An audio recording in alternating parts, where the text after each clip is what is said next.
अब हम इसमें आज पढ़ेंगे variation of lambda m and lambda e with concentration, यानी सांद्रण के साथ मोलर चालकता और तुल्यांक चालकता में क्या परिवर्तन आता है विद्युत अपघट्यों में। यानी जो विद्युत अपघट्य हमें दिए जाएंगे उनमें सांद्रण का क्या प्रभाव पड़ता है, उनकी मोलर चालकता और तुल्यांक चालकता में सांद्रण का क्या प्रभाव पड़ता है, इसको हम डिस्कस करेंगे। ठीक, तो हम इसमें दो टाइप के विद्युत अपघट्यों के लिए इसको हम स्टडी करेंगे। पहला आएगा केस फर्स्ट में हम प्रबल विद्युत अपघट्य को लेंगे। प्रबल मींस स्ट्रॉन्ग इलेक्ट्रोलाइट। तो स्ट्रॉन्ग इलेक्ट्रोलाइट में कंसंट्रेशन के साथ यानी सांद्रण के साथ लैम्डा एम। अच्छा, मैं इसमें एक चीज और बता रहा हूं। देखो बच्चों, सबसे पहली बात, सांद्रण अगर मैं कम करूंगा तो डाइल्यूशन बढ़ेगा। तनु आपने बिलियन में पानी डाल दिया, तनु कर दिया, तो इसका मतलब सांद्रण उसका कम हो गया। उसमें इलेक्ट्रोलाइट जो था, जो इलेक्ट्रोलाइट उसमें है, विद्युत अपघट्य उसमें है, उसकी मात्रा आयतन के हिसाब से कम होगी नहीं होगी? बिल्कुल कम हो जाएगी। तो डाइल्यूशन करा तो सांद्रण कम हुआ। डाइल्यूशन बढ़ाया, जैसे हमने इससे पहले वाले लेक्चर में पढ़ा है, तो लैम्डा एम यानी मोलर चालकता उसकी बढ़ती है और तुल्यांक चालकता भी बढ़ती है, लेकिन एक चीज कम होती है, वो है स्पेसिफिक कंडक्टिविटी। सामान्य जो चालकता है वो उसकी क्या होती है, कम होती है। तो ये हमने पढ़ा है। ठीक है, तो सांद्रण बढ़ने के साथ अब विद्युत अपघट्य हमारे पास दो टाइप के होते हैं। जो हमारे पास इलेक्ट्रोलाइट्स होते हैं वो दो टाइप के होंगे। कुछ हमारे होते हैं स्ट्रॉन्ग होते हैं। स्ट्रॉन्ग का मतलब क्या? स्ट्रॉन्ग का मतलब उसमें डिसोसिएशन ऑफ द आयन 100% हो गया, यानी आयनों का वियोजन प्लस माइनस, जो आपको इलेक्ट्रोलाइट दिया था, अपघट्य दिया था, उसमें प्लस और माइनस 100% अलग अलग हो गए, तो वो इलेक्ट्रोलाइट आपका स्ट्रॉन्ग इलेक्ट्रोलाइट कहलाता है। जिसमें ऐसा नहीं होता है, 100% के बाद 70% ऐसे होता है जो आयनों का वियोजन, डिसोसिएशन, तो उस इलेक्ट्रोलाइट को हम क्या बोलेंगे, वीक इलेक्ट्रोलाइट बोलेंगे। ठीक है, तो स्ट्रॉन्ग इलेक्ट्रोलाइट के केस में यानी प्रबल विद्युत अपघट्य के केस में डिसोसिएशन 100% हो जाता है। ठीक है, डिसोसिएशन क्या हो जाता है, 100%, यानी अल्फा डिग्री ऑफ डिसोसिएशन क्या होती है इनमें, 100% होती है स्ट्रॉन्ग इलेक्ट्रोलाइट यानी प्रबल विद्युत अपघट्य। तो इसमें सांद्रण का अलग प्रभाव पड़ेगा, और अगर मैं वीक इलेक्ट्रोलाइट यानी दुर्बल विद्युत अपघट्य ले लूं तो उसमें सांद्रण का अलग प्रभाव पड़ेगा। तो दोनों को हम अलग अलग तरीके से स्टडी करेंगे। तो पहला मेरा केस फर्स्ट है, इसमें क्या लूंगा, स्ट्रॉन्ग इलेक्ट्रोलाइट लूंगा, यानी प्रबल विद्युत अपघट्य। यानी प्रबल विद्युत अपघट्य स्ट्रॉन्ग इलेक्ट्रोलाइट में कंसंट्रेशन घटाने पर क्या प्रभाव पड़ता है उसकी मोलर चालकता। अच्छा, इसमें मैं मोलर चालकता ही ले रहा हूं, आपको पता है मोलर चालकता बढ़ती है तो तुल्यांक चालकता भी बढ़ती है ही, तो मैं एक ही चीज ले रहा हूं, दूसरे के लिए भी बात समझ में आ गई? क्लियर है? हाँ, तो यहां पर देखते हैं हम प्रबल विद्युत अपघट्य में भी जैसे आपने कंसंट्रेशन कम किया, मतलब सांद्रण कम किया, विलयन को तनु किया, तो मोलर चालकता बढ़ती है प्रबल विद्युत अपघट्य। कैसे बढ़ती है? अब आपको होगा तो उसमें तो आयनों का डिसोसिएशन 100% तो हो चुका है, तो बढ़ी कैसे बढ़ गई? अगर आयनों का डिसोसिएशन 100% हो गया तो मोलर चालकता तो जितनी पहले उतनी रहनी चाहिए, कब कैसे बढ़ेगी? अब मैं आपसे बोलूंगा कि सपोज ये पॉजिटिव आयन है और ये नेगेटिव आयन है, ये कोई प्रबल विद्युत अपघट्य है आपका, जिसके पॉजिटिव और नेगेटिव आयन अलग के हैं। तो आप देखते हैं कि यहाँ पर इन दोनों के बीच में डिस्टेंस थोड़ी कम है, तो इसका मतलब थोड़ा एक दूसरे को बांधे रखेंगे, तो ये जो आयन्स हैं फ्रीली मूव नहीं कर पाएंगे, यानी स्वतंत्र तरीके से नहीं चलेंगे, तो चालन थोड़ा कम होगा। जैसे ही आपने इसको तनु कर दिया, मींस डाइल्यूट कर दिया, इसमें पानी डाल दिया आपने, डाइल्यूट कर दिया, यानी कंसंट्रेशन आपका कम हो गया, डाइल्यूशन बढ़ा दिया, तो क्या होगा, इनके बीच की डिस्टेंस अब आपकी बढ़ जाएगी। तो अभी जो आयन्स हैं वीक फोर्स है इनके बीच, तो ये भी फ्रीली मूव कर सकते हैं, आसानी से मूव कर सकते हैं। तो इसका मतलब क्या हो जाएगा, लैम्डा एम यानी मोलर चालकता क्या हो जाएगी, मोलर कंडक्टिविटी क्या हो जाएगी, बढ़ जाएगी। बात समझ में आ गई? तो ये कारण है इसकी मोलर कंडक्टिविटी बढ़ने का। लेकिन अगर हम इसको डाइल्यूट करते हैं तो हम देखते हैं कि जो डाइल्यूट करने पर मोलर कंडक्टिविटी बढ़ती है, लेकिन उस मात्रा में नहीं बढ़ती है। किसके लिए? स्ट्रॉन्ग इलेक्ट्रोलाइट में। स्ट्रॉन्ग इलेक्ट्रोलाइट में डाइल्यूट करने पर यानी तनु करने पर मोलर कंडक्टिविटी यानी मोलर चालकता बढ़ती है, लेकिन उतनी ज्यादा ड्रास्टिकली नहीं बढ़ती है, धीरे धीरे बढ़ती है। ठीक है, धीरे धीरे बढ़ती है।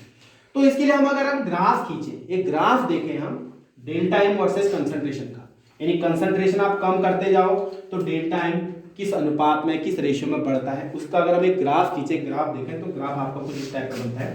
सपोज में यहाँ पर एक दो ये ग्राफ लिया मैंने, तो हम ग्राफ में देखते हैं इस केस में ग्राफ देखते सपोज में केसीएल कोई स्ट्रॉन्ग इलेक्ट्रोलाइट है, मैं उसके लिए मैं ग्राफ देखता हूँ। मैंने कंसंट्रेशन इसमें लैम्डा एम और अंडर रूट सी के बीच में ग्राफ, अंडर रूट सी मींस कंसंट्रेशन ये सी अंडर रूट फॉर्म में लिख दिया ताकि हमारा ग्राफ एक ठीक ठाक सा ग्राफ बने, इसलिए अंडर रूट में इसको रखा है। तो देखो आपने कंसंट्रेशन यहां पर रखा तो मोलर कंडक्टिविटी ये है, कंसंट्रेशन और कम किया मींस और पानी डाल दिया तो मोलर कंडक्टिविटी थोड़ी बढ़ गई, कंसंट्रेशन और कम कर दिया तो मोलर कंडक्टिविटी और बढ़ गई। इस टाइप का आपका एक ग्राफ बनता है केसीएल के लिए। बात समझ में आई? ओके। अच्छा, क्या मैं इसको यहां ज्वाइन कर सकता हूं? कर सकता हूं। इसको यहां ज्वाइन करने का मतलब समझे आप, आपने कंसंट्रेशन जीरो कर दिया तो क्या किसी इलेक्ट्रोलाइट, किसी अपघट्य का कंसंट्रेशन आप जीरो कर सकते हैं, उसका सांद्रण जीरो कर सकते हैं? अरे आपने एक ग्लास है, ग्लास में आपने इलेक्ट्रोलाइट डाला है, कोई प्रबल केसीएल डाला है, थोड़ा डाल दिया, अब उसी में आप एक ग्लास वाटर के बजाय उसमें एक टंकी पानी डाल तो उसका कंसंट्रेशन तो रहेगा ही, यानी पूरा जीरो करना इम्पॉसिबल है नहीं है? बिल्कुल। तो इस केस में अगर कंसंट्रेशन हम मान लें कि कंसंट्रेशन हमने बहुत कम कर दिया, मींस जो हमने बिलियन जो सॉल्यूशन का जो डाइल्यूट कर दिया, उसमें पानी इतना ज्यादा पानी डाल दिया, बहुत ज्यादा पानी डाल दिया, बहुत अमाउंट में पानी डाल दिया, तो उस केस में बहुत ज्यादा पानी डाल दिया, बहुत ज्यादा चालू कर दिया, तो उस केस में जो मोलर कंडक्टिविटी होगी वो मैक्सिमम होगी। तो इसी को हम मैक्सिमम मोलर कंडक्टिविटी बोलते हैं, जिसका मतलब है अनंत मोलर चालकता। इसको हम या तो डेल्टा एम इंफिनिटी लिखो या डेल्टा एम नॉट लिखो, यही है अनंत मोलर चालकता। यानी अनंत मोलर चालकता मतलब it is the molar conductivity when the concentration is about to zero. Concentration लगभग टेंड्स टू जीरो है, यानी आपने बिलियन को बहुत सॉल्यूशन को आपने बहुत ज्यादा डाइल्यूट कर दिया, पानी बहुत ज्यादा डाल दिया, टोन कर दिया उसको, तो उस केस में जो मोलर कंडक्टिविटी उसकी होगी, किसकी? स्ट्रॉन्ग इलेक्ट्रोलाइट की, उसको हम कहेंगे क्या?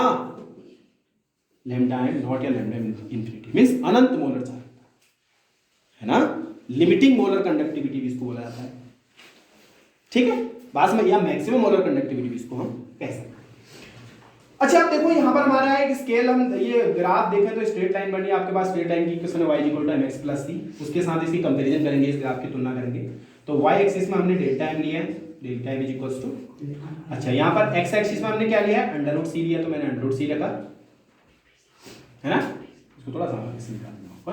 y एक्सिस में हमने डेल्टा m लिया है इक्वल टू, x एक्सिस में हमने अंडर रूट c लिया, तो x की जगह में अंडर रूट c लिखूंगा प्लस c मींस कितना पार्ट आपका यहां पर कट, कितना है? यही तो मैक्सिमम मोलर कंडक्टिविटी है ना, अनंत मोलर चालकता मींस डेल्टा m नॉट, इसको मैं लिख रहा हूं डेल्टा m नॉट। ठीक है, m मींस इसका स्लोप।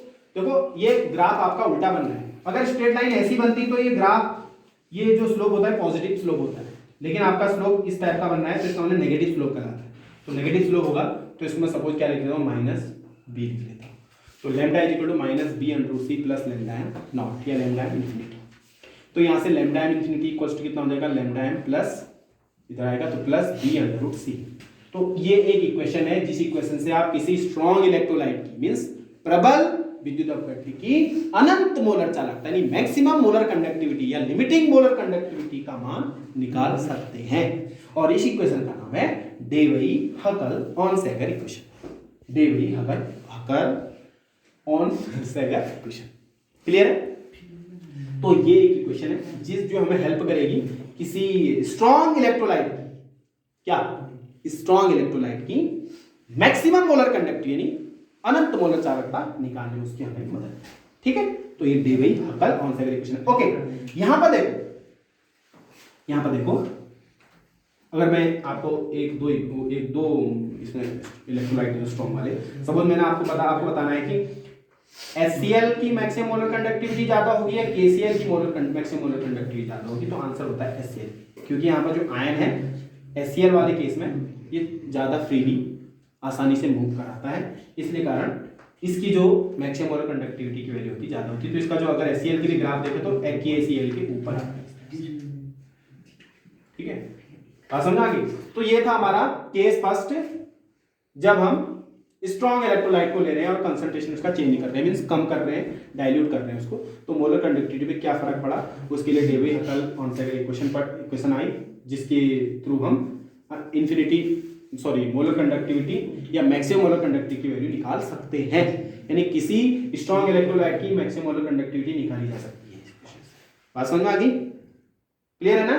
Okay, note it.